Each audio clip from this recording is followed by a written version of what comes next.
Hi guys, నేను మీ పవన్ గుర్రపు. Welcome to my channel. ఈరోజు మనం బ్లాక్ హోల్స్ గురించి తెలుసుకుందాం. బ్లాక్ హోల్స్ అనేది గ్రావిటేషనల్ ఫోర్స్ చాలా బలంగా ఉన్న ప్రదేశంలో లోని ప్రాంతాలు. వాటి నుండి ఏది కాంతి కూడా తప్పించుకోదు. భారీ నక్షత్రాలు వారి జీవిత నక్షత్రం చివరిలో వారి స్వతహా గ్రావిటేషనల్ ఫోర్స్ కింద కూలిపోయినప్పుడు అవి ఏర్పడతాయి. కాలరంధ్రాల చుట్టూ ఉన్న సరిహద్దును ఈవెంట్ హొరైజన్ అని పిలుస్తారు. దాని గ్రావిటేషనల్ పుల్ నుండి ఏది తప్పించుకోలేదు. ఈవెంట్ హొరైజన్ లోపల సాంద్రత మరియు గ్రావిటేషనల్ ఫోర్స్ అనంతంగా పెద్దగా మారుతాయి. ఇది అనంత సాంద్రత యొక్క బిందువుగా ఏకత్వాన్ని సృష్టిస్తుంది.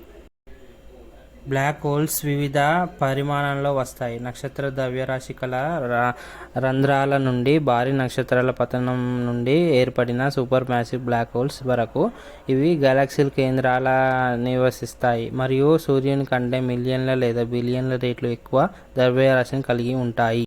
వాటి పేరు ఉన్నప్పటికీ కాలరంధ్రాల అంతరిక్షంలో రంధ్రాలు కావు, కానీ నమ్మశక్యం కాని బలమైన గ్రావిటేషనల్ క్షేత్రాలు కలిగిన చాలా కాంపాక్ట్ వస్తువులు.